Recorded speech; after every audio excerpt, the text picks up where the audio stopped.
ভূমিকম্প এই যে কিভাবে কাঁপছে দেখেন, পানি পুনি সব কাপড় চোপড় সব নড়ছে। এই যে কিভাবে নড়ছে ভূমিকম্পে। হে আল্লাহ তুমি রক্ষা করো সবাই। এই দেখেন আমাদের ওয়ালগুলো এই যে ফাটল ধরেছে আজকের ভূমিকম্পে, এই ওয়ালগুলা ফাটল ধরছে। দেখেন কিভাবে ভেঙে গেছে, ফাটল ধরছে। এই যে এদিক দাও এদিক দাও, এই যে দেখা যাচ্ছে কিনা আমি জানি না, তবে আমি তুলে ধরলাম। এই দেখেন অনেকটাই ফাটল ধরছে, দেখছেন কিভাবে ফেটে গেছে আজকের ভূমিকম্পে এগুলো হয়েছে।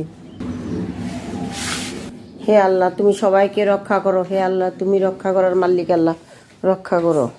হে আল্লাহ তুমি একমাত্র রক্ষা করার মালিক, আল্লাহ সব কিছু তুমি মালিক, সব রক্ষা করে দাও আল্লাহ। আমাদের শুধু ভূমিকম্পে শুধু পৃথিবী কাঁপেনি, এই ভূমিকম্পে আমাদের হৃদয় কাঁপিয়ে দিয়ে গেছে। তিশা তুমি কি পরিমাণ ভয় পাইছো বাবা? কি অনেক ভয় পাইছো? হ্যাঁ আমার মেয়ে ভয় পেয়েছে, আমিও ভয় পাইছি, ভূমিকম্পে অনেক ভয় পাইছি।